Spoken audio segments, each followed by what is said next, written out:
देश भर में शिक्षा व्यवस्था और परीक्षा से जुड़े मुद्दों को लेकर विरोध प्रदर्शन जारी है। बिहार में भी बड़ी संख्या में छात्र प्रदर्शन कर रहे हैं। इस बीच प्रदर्शन में शामिल कई छात्रों ने मीडिया से बातचीत में अपनी राय रखी।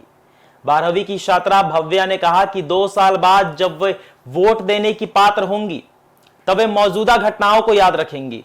उनका कहना है कि शिक्षा व्यवस्था की कमियों और छात्रों के साथ हुए व्यवहार का असर उनके मतदान के फैसले पर पड़ेगा। भव्या ने यह भी कहा कि वे भविष्य में राहुल गांधी को प्रधानमंत्री के रूप में देखना चाहती हैं।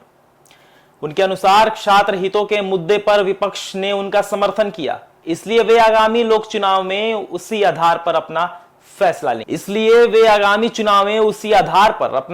लेंगी। यह छात्र का व्यक्तिगत राजनीतिक मत है। वहीं प्रदर्शन में शामिल छात्र विश्वजीत कुमार ने आरोप लगाया कि हाल ही में वर्षों में कई परीक्षा पत्र लीक हुए, जिससे छात्रों का भविष्य प्रभावित हुआ। उन्होंने दावा किया कि उन्होंने महीने तैयारी की, लेकिन पेपर लीक की खबर से उनकी मेहनत पर पानी फिर गया। विश्वजीत ने यह भी कहा कि पढ़े लिखे मतदाता अपने वोट के महत्व को बेहतर ढंग से समझते हैं। उनका मानना है कि शिक्षा और जागरूकता लोकतंत्र को मजबूत बनाती है। उन्होंने आगामी चुनाव में सरकार बदलने की बात भी कही और कहा कि छात्र अपने वोट की ताकत दिखाएंगे। यह भी उनका व्यक्तिगत राजनीतिक बयान है।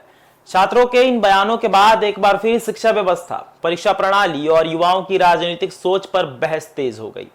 हालांकि सरकार की ओर से पहले भी यह कहा गया है कि परीक्षा प्रणाली को पारदर्शी बनाने और दोषियों के खिलाफ सख्त कार्रवाई के लिए लगातार कदम उठाए जा रहे हैं।